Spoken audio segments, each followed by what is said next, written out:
Invencible. Crónicas de vida y muerte. Episodio 1. La ola que cambió todo. Invencible acerca a tus oídos historias heroicas, hasta ahora invisibles, de enfermeras y enfermeros mexicanos en una lucha de alto riesgo por salvar la vida y acompañar la muerte en varios frentes. Desde lo clínico, el liderazgo y la gestión, hasta la abogacía por el otro, la investigación, la educación y la empatía con pacientes y familiares. En este primer episodio, un coro de voces nos acerca al impacto que la pandemia asociada al virus SARS-CoV-2 ha tenido en los distintos niveles hospitalarios. Desde las emergencias, las terapias intensivas y la administración de centros de salud públicos y privados, hoy escucharemos más de esas enfermeras y enfermeros que, con sus mentes y manos, están en la primera línea de resistencia contra la COVID-19. Desde las emergencias lo que sucede es que estábamos escuchando de China y luego de Italia y luego de España y es así como que vas viendo que ahí viene la ola, ahí viene la ola, ahí viene la ola y no sabes si te va a llegar, si no te va a llegar, cuándo te va a llegar, si te va a llegar ¿no? De 5 metros, de 3, un tsunami, no sabemos si vienen oleadas, no sabemos nada, ¿no? Entonces empieza toda esta ansiedad anticipatoria, ¿no?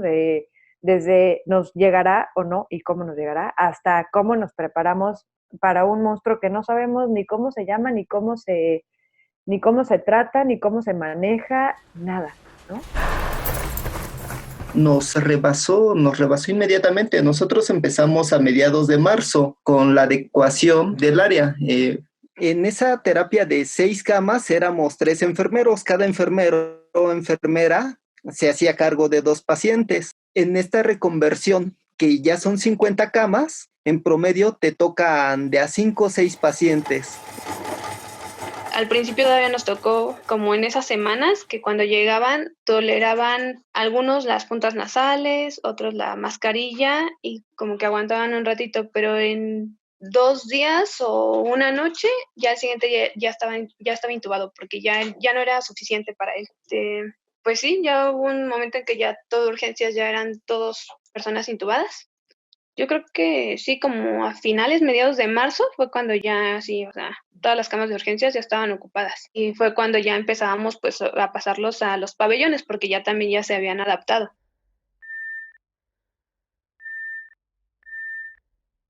Nosotros ahorita estamos recibiendo la mayoría pacientes muy graves que llegan directamente a tubo.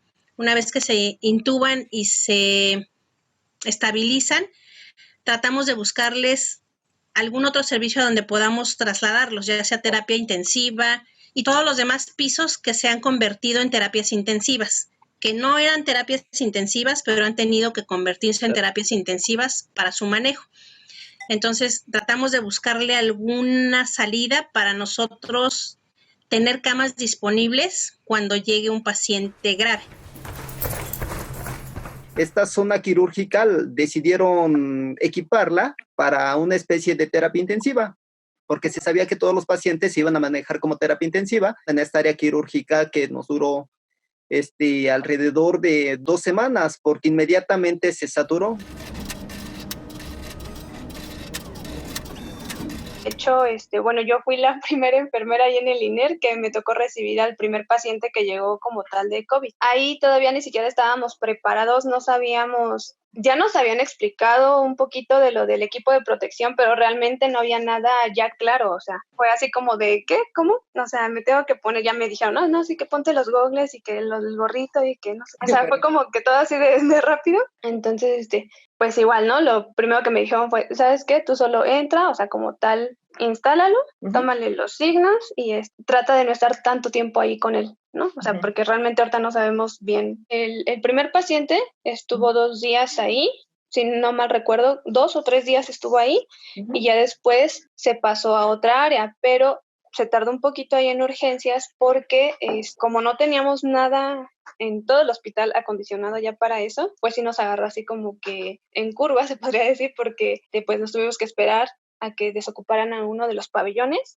para ya empezarlos a meter ahí, que Ajá. pues sí, obviamente ya todos dijimos así como de, no, esto sí es, o sea, sí, sí ya llegó, sí se va a poner feo, pues hay que prepararnos.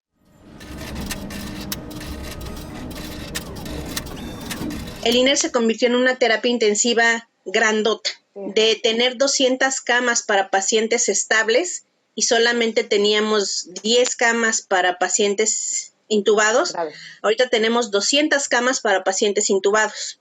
Todas las áreas son terapias intensivas, todas. Al principio igual, una área apoyaba a otra porque ya no tenían trabajo, después se convirtió en área también de terapia intensiva y así se fueron convirtiendo áreas y áreas y áreas hasta que ahorita el hospital es totalmente una terapia intensiva, grandota. Pues eso ha ido complicando la manera de cómo tenemos que trabajar porque el personal es insuficiente. Obviamente el paciente de terapia intensiva necesitaría una enfermera por cada paciente, pero no está siendo la realidad. Estamos manejando hasta 3 pacientes intubados por enfermera.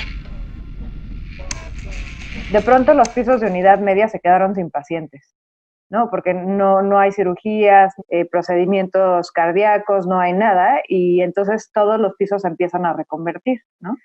Y entonces a los de especialidad media, que somos los de cardiología y los de trasplantes, nos subieron a las terapias intensivas, ¿no? Se nos dio un curso así, pues, teníamos que llegar a estudiar después de las 12 horas de turno, una especialidad que ustedes hacen entre 4 y 6 meses en una semana, ¿no?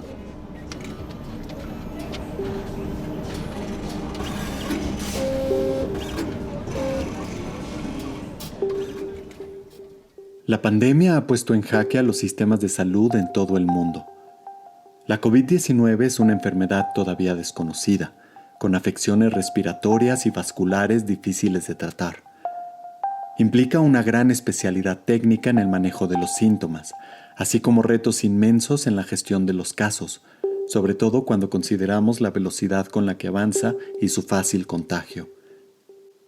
La enfermería ha dado pasos agigantados en muchos ámbitos, incluyendo la necesidad de especialización masiva casi inmediata de comunidades enteras, quienes estudian la enfermedad al mismo tiempo que la atienden a ritmos abrumadores.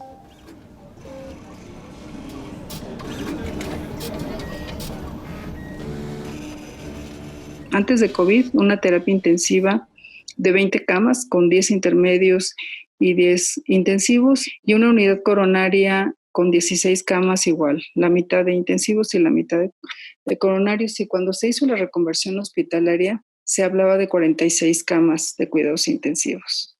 Y se habilitaron y se consiguieron los ventiladores y todo eso estaba muy bien. Y decía, bueno, ¿cómo vamos ahora a cubrir una terapia intensiva con esa cantidad de camas y con personal que realmente pueda tener la competencia para estar ahí?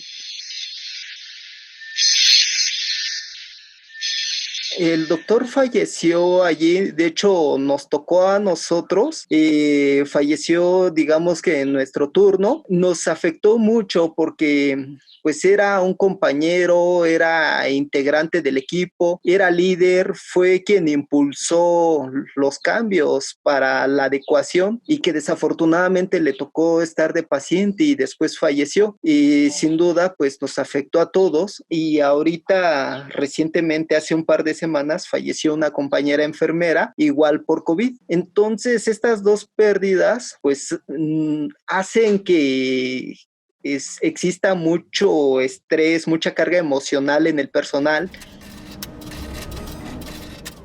Hemos tratado de fortalecernos entre nosotros mismos, los de mayor antigüedad, para poder apoyar a la gente nueva y sacar adelante todo esto, porque de otra manera sería pues prácticamente imposible, ¿no? Imagínate 200 camas de terapia intensiva, pues no es nada fácil. Sí, efectivamente, la formación de los compañeros en esta situación ha sido más de tipo empírica, en donde pues la curva del aprendizaje también ha tenido el impacto clínico y que muchos de ellos han ido adquiriendo estas habilidades de terapia intensiva conforme a la marcha. Los enfermeros que llevamos más tiempo, digamos que en algún momento los apoyamos cuando se va a intubar al paciente o en el manejo de la medicación o en cuestiones ya más, pues de más especialidad. Y de la misma forma, ¿no? Les recomendamos bibliografías, nos compartimos información, nos compartimos las guías de práctica clínica con intención, pues, de leer e irnos actualizando. Finalmente, pues, los cuidados específicos se requieren, pues, al momento de manejar la vía aérea. Pues te mantienes un poco al tanto, ¿no? En las emergencias hay reuniones, nosotros tenemos reuniones todas las mañanas con todo el equipo de salud, enfermería, medicina, y a veces otros servicios como por ejemplo geriatría, los inhaloterapeutas y algunos psiquiatras, ¿no? Pero sobre todo el equipo de enfermería y medicina se reúne en las mañanas para varias cosas. Entonces como que era prepararnos, ¿no? ¿Cómo vamos a reorganizar el sistema? ¿Cómo vamos a cambiar las cosas como las hacemos? ¿Cómo vamos a protegernos? Entonces fue muy, muy drástico, ¿no? No sabíamos cómo se contagiaba, teníamos casi la certeza de que era por contacto y gotícula, pero tampoco sabíamos si se contagiaba por medio de aerosol. Y eso te cambia la vida, porque dentro de un hospital, para prevenir y manejar infecciones, o para prevenir y tratar infecciones, sobre todo para prevenirlas, pero también para manejar infecciones tanto nosocomiales como estas infecciones respiratorias o de sangre, pues tenemos varios protocolos ya instalados. Los enfermeros, sobre todo, sabemos muy bien todos los momentos de lavado de manos. Sabemos muy bien cómo proteger a un paciente de otro paciente y no ser transmisores de infecciones de un lado al otro. Sabemos muy bien qué equipo personal utilizar cuando la persona tiene alguna condición que se puede transmitir por contacto, cuando se puede transmitir por gotícula, cuando se puede transmitir por vía de aerosol.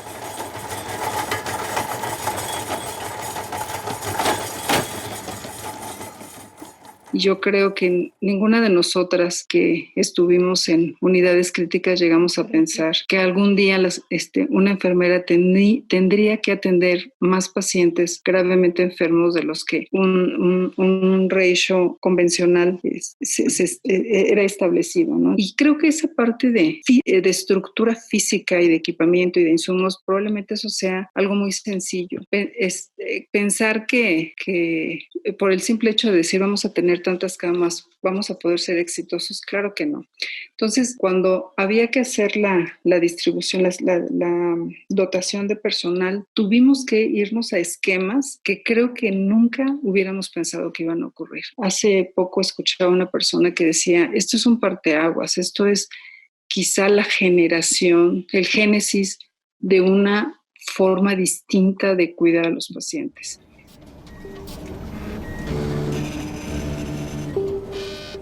La enfermería es una profesión de altísimo riesgo y especialidad. Durante la pandemia confirma ser una pieza fundamental para mantener la vida y acompañar la muerte de millones de pacientes en situaciones de aislamiento inimaginables. El personal de enfermería ha mostrado con fortaleza y liderazgo su entrega a una causa global, sin escatimar esfuerzo a una costa de su propia salud. Escuchamos cómo se transformaron los hospitales con la llegada de la pandemia y los retos que esto trajo para la enfermería, el principal frente de cuidado de la enfermedad. En el siguiente episodio de Invencible, nos transportaremos de la mano de estos héroes a los hospitales COVID. Los sentiremos como zonas de guerra, donde se libra una lucha a sudor, saliva y sangre. Por el momento, se ha decidido proteger la identidad de las voces protagonistas. Para conocer más sobre el proyecto y sobre algunas de ellas, te invitamos a visitar enfermeriamexicana.com o buscar en Facebook e Instagram Red de Enfermería Mexicana. Gracias por escuchar Invencible, Crónicas de Vida y Muerte, una producción de la Universidad Iberoamericana desde el Laboratorio Iberoamericano de Documental, en asociación con la Red de Enfermería Mexicana. Agradecemos a la División de Investigación y Posgrado de la Universidad Iberoamericana y a Ibero 90.9 por su apoyo en la difusión de estas historias. iberodoxlab.org, Ciudad de México, junio 2020.